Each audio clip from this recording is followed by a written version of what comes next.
Happy Thursday, everyone. In today's video, I'll be ranking every NFL team's regular season. It's been 2 weeks since the NFL season has concluded, so I've given myself enough time to come up with a conclusion on how I think all 32 teams did this past regular season. Enjoy the video, and as always, go Hawks.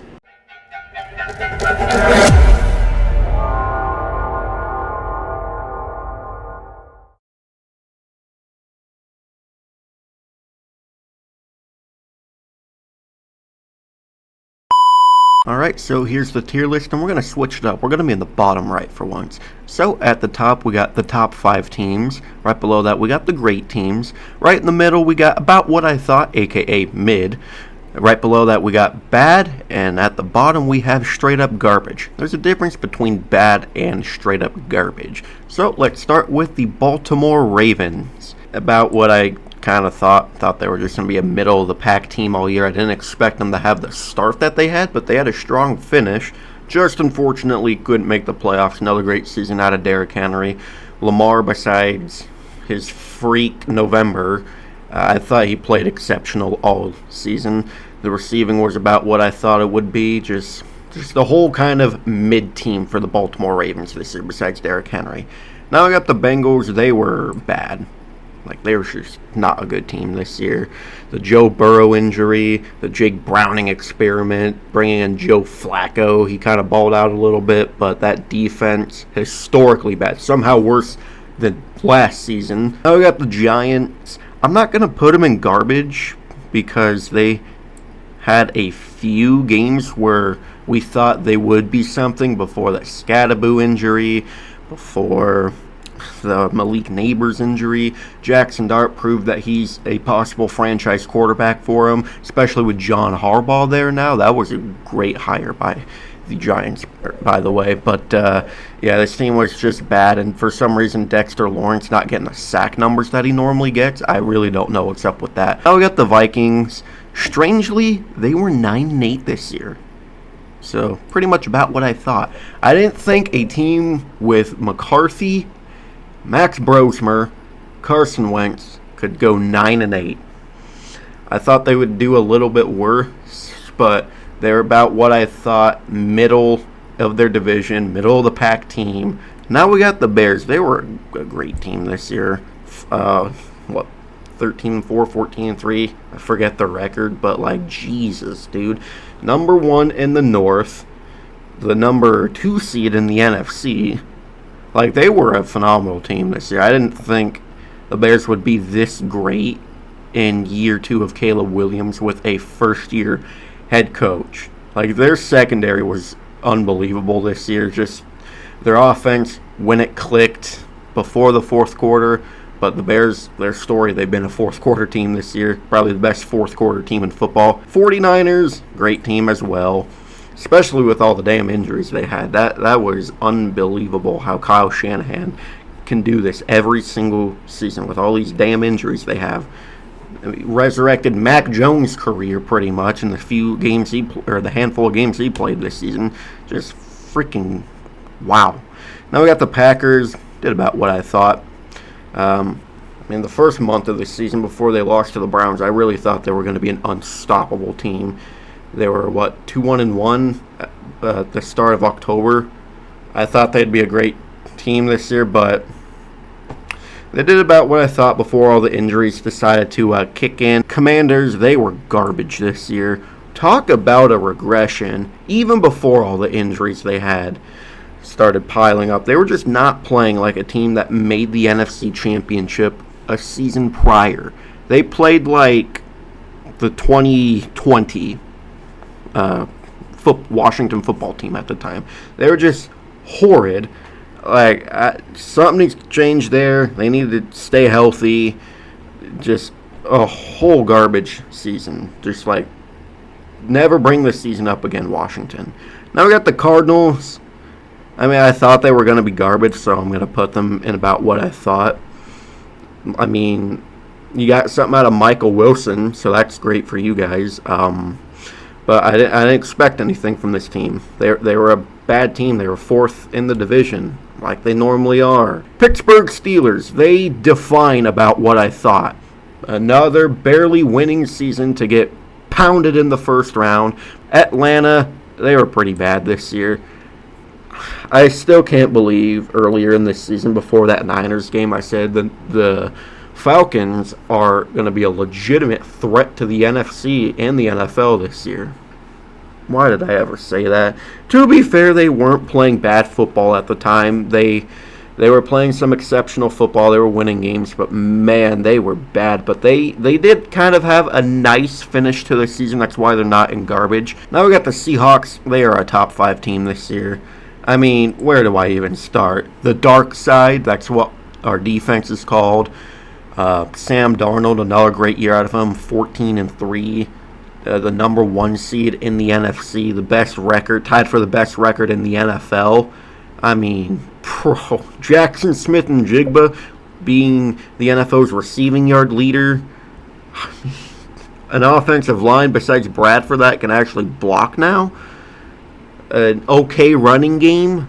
The best defense in the NFL. Second year of Mike Macdonald. I mean, my goodness. I did not expect us to have a 14-3 record. I was not a Sam Darnold believer. If you remember from like back in March, I was just like, we'll see how it plays out. But man, with all that crap that we lost in the offseason, it damn well paid off. And now the New England Patriots, they're also a top 5 team. Oh, but they didn't play anyone good. Shut the fuck up. Like, honestly, I hate the Patriots as much as the next person because I'm a Seahawks fan, so yeah, I gotta hate them. But, like, they're a great team, okay? 14-3 with a first-year coach in New England, not a first-year head coach in general, but in New England with a sophomore quarterback, with a running back committee that we didn't know what was going to be like this year, but they're both studs, aging receivers, but Drake May made it work. He is arguably the MVP, depends on who you ask. Milton Williams has been an absolute beast. Kayvon Chaisson, Robert Spillane, just all the people they brought in free agency to help Drake May and the Patriots become great again. And it paid off. The Patriots are a top 5 team in the NFL. Now we got the Texans. They're a great team. They started off horse shit, like 0-3, 0-4, 1-3, something like that. And then they won, and they only lost like 2 other games for the rest of the season. They're a great football team. They're just unfortunately running into the team we just previously talked about. But man, that Texans defense, if I don't want to know what that's like to play against again this season. If Stroud can just go back to even a little to his rookie self, the Texans would have been a top 5 team all year long. Now we got Dallas, about what I thought. I didn't think they'd be a great team this year. I mean, what was I going to expect with a first-year head coach that previously was an OC that didn't call plays? I don't know what I even expected from Dallas. I didn't expect a winning season. I didn't expect Javonte Williams to play like his rookie self again, though. That was great. Chargers, about what I thought. They're kind of like the Steelers. They're going to give you hope, but they're going to get eliminated in the first round of the playoffs the second they make it. Panthers, I think they're honestly a great team this year. They had their moments where they were like, yep, this is why the Panthers have had the first overall pick in previous seasons. They suck. But they also had games like against the Rams, the Cowboys, where they looked virtually unstoppable and won some games that I didn't think they'd win. They have a lot of shiny pieces like Jalen Coker, Chuba Hubbard still, Rico Dowdle if they can give him the ball again. Mike Jackson played great all season long. Ted McMillan, fantastic pick, being the first receiver off the board, technically. Yeah, I think the Panthers had a great season, even though they were 8-9. I mean, they won 5 games the previous season? Improvement, like a lot of people, probably not me included, said. I think they were a great team. The Colts. Here's a nice place for the Colts. Fell TF off. What the hell, Colts? You were at the top of the freaking earth. You're at the tip of Everest. But then you had to trade for Sauce Gardner. Gave up 2 first-round picks just to win 1 more game for the rest of the season.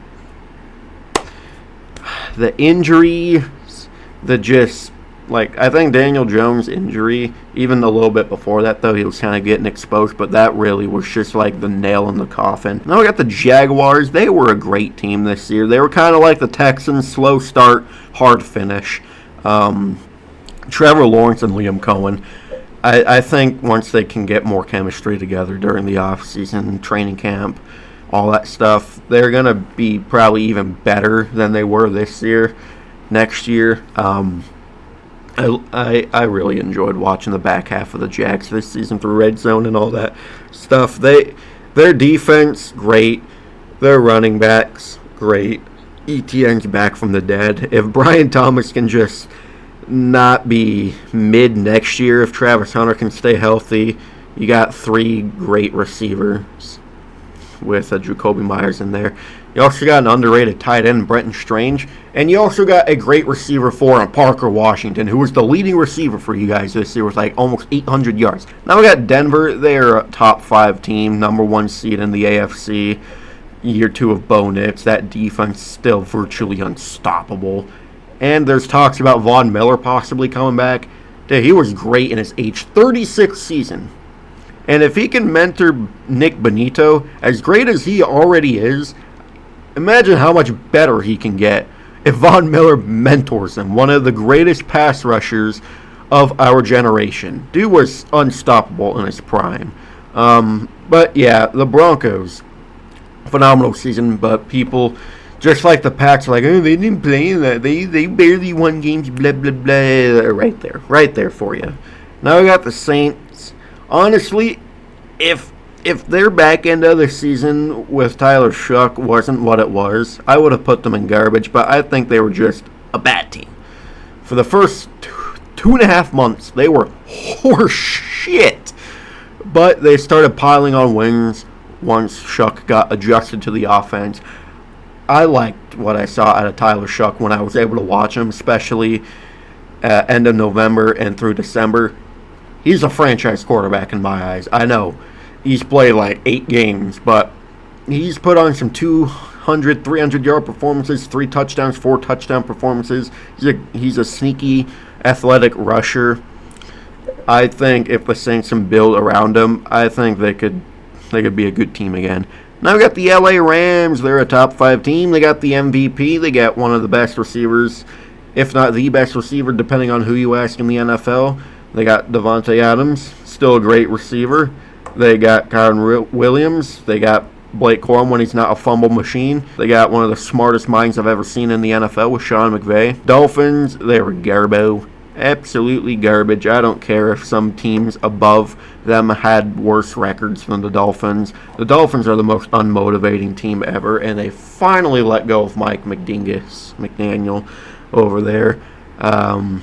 Like a year overdue on that, but injuries were just killed their season. Devon Achane was the heart and soul of that entire team. When he didn't produce, the whole team didn't produce. Now we got the Raiders. They were horseshit. I mean, they're the worst team in the NFL. They got the number 1 pick. They brought Pete Carroll out of retirement with his old coaching that does not translate to how the NFL is nowadays. Geno Smith, the worst quarterback in football. They put Ashton Jeanty in like the worst position ever for a rookie season, but he still had like 1,000 scrimmage yards because he's Ashton fucking Jeanty. It was just a season to forget for the Raiders, and I really hope they do not ruin Fernando Mendoza's career. Tampa Bay Buccaneers fell the fuck off. Them and the Colts, they were like the same team all season long, and they just both fell off at like the same exact time. The Bucs were not the same after that Lions game when they got humiliated. Baker turned back to his Panthers days. Their defense was just struggling all season long. Emeka Egbuka went from an all-time high to John Ross in the span of a freaking month. the Mike Evans injury, the Bucky Irving injury. At least you still got Todd Bowell movements, am I right? The Eagles. About what I thought. I didn't think they would run it back in the Super Bowl. I did not expect a holy regression out of A.J. Brown. I did not expect them to have a 2023 collapse, but it was hilarious, to say the least, that's for sure. But yeah, this was just... actually, I'm going to put them in the fall-off area. They fell off big time like they did in 2023. Just a year out of Philly. Now we got the Lions. They were bad. 9-8, but they were a bad team. That defense, just like the injuries that they dealt with last year, losing their coordinators. It was a bad look for the Lions this year. They kind of went back to the Detroit Lions. After that Week 1 game to Green Bay, that kind of set the tone for kind of how the Lions were going to be this year. Browns, I mean, they were garbage. They're always going to be garbage, but they got Myles Garrett that broke the NFL sack record, so I'm expecting Mark Gastineau to knock on his door and crash out at him like he did to Brett Favre. It's coming, for sure. But there's just nothing motivating about this team. I mean, they had some shining spots with their rookies, Quinshon Judkins, Harold Fannin. Shador had a good game this season. But yeah, they need a new culture. They just need a complete reset of a team, just like they do every single year. Now we got the Jets, absolute garbage, second overall pick. Yeah, I was right when I said Anthony Glenn was going to be a trash head coach this season. Now we got the Buffalo Bills. I still think they're a top 5 team. I know the Bears have a better record, but the Bills just play better football than the Chicago Bears. I'm sorry, Bears fans. I am. But the thing with the Bills is they're a gritty football team. Anything that can happen will happen, good or bad, with the Buffalo Bills. If Josh Allen's getting injured 5 times in a game, going to the medical tent every other freaking drive like he did last week, they'll still come back out and whoop your ass. And I expect them to still put up a monumental fight with all the injuries they had last week, with Josh Allen being banged up, with James Cook not having the best game ever last week. They're still a great football team, top 5, very well coached team. A lot of great players on that team. They win games in some weird ways, and they lose games in some weird ways. But at the end of the day, they're the Buffalo Bills, and they'll get any job done possible. If Josh Allen has to put every other player, coaching staff, everything associated with the Buffalo Bills on his back to drag your ass to a win, he will fucking do it because he's Josh Allen, the Terminator, like Wyatt's World said. Now we got the Titans. Only bad, they're kind of like how I talked about the Saints. If the Titans can build around Cam Ward, they're going to be a good team, and it also depends on who their new head coach is. And ending with the Chiefs. I'm in between fell the fuck off and bad. I'm going to just put them in bad. They were a horrible team this year, even before the Mahomes injury. They weren't playing like a team that was in the previous 3 Super Bowls. Age is catching up to them, coaching included. Well, anyways, thank you guys so much for watching. If you enjoyed, please like, comment, and subscribe, and turn the notification bell on so you'll never miss an upload. I will see you in the next video. Go Hawks!